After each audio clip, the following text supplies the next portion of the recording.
Okay na. Concert 502B. Ayan, yung ginagawa natin nung nakaraan.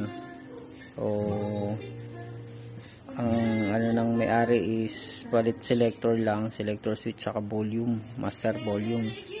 Pero dahil matagal nga na stock, pinalitan na natin yung mga tone control kasi may mga tama na rin, tapos may mga sirang mga kinalawang na parts. Pinalitan natin, tapos i-installan natin ng requested ng may-ari, lagyan ng Bluetooth module o Bluetooth receiver. So yan, nakabitan na natin. So isang naging struggle ko rito yung power supply niya. So yung power supply hindi po pwedeng kumuha dito sa board kasi kakaroon ng humming static. So provide tayo ng power supply niya talaga sarili. So hindi rin pwede yung nagtry tayo ng charger 5 volts.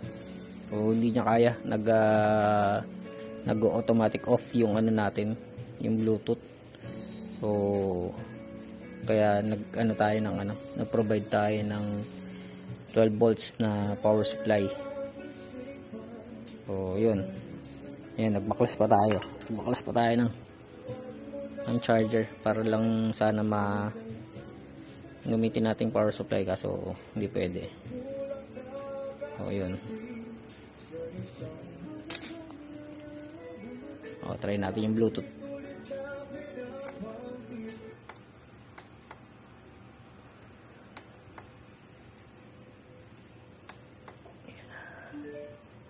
Ayan, Bluetooth.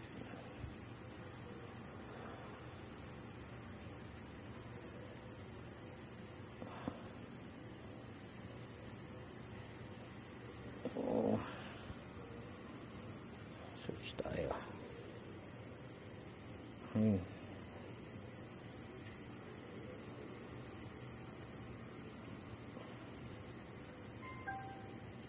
Okay. Connect na.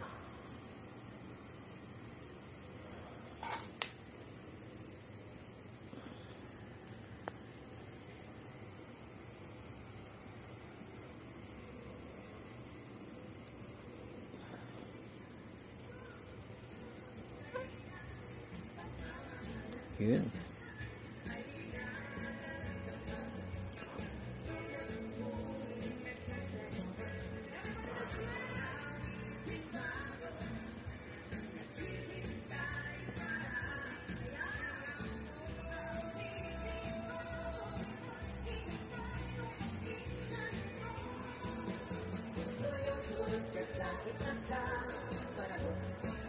Hindi na natin malakas ng gabi na.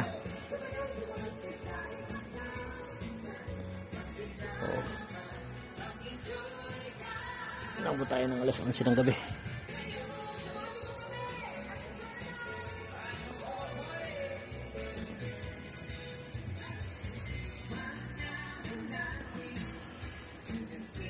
So itong Bluetooth module may kasama nga pala tong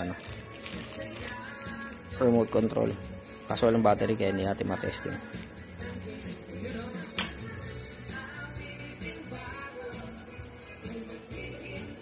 So yun, Concert 502B.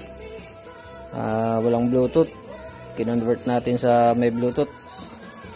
Ayan, nilagyan natin ng Bluetooth module.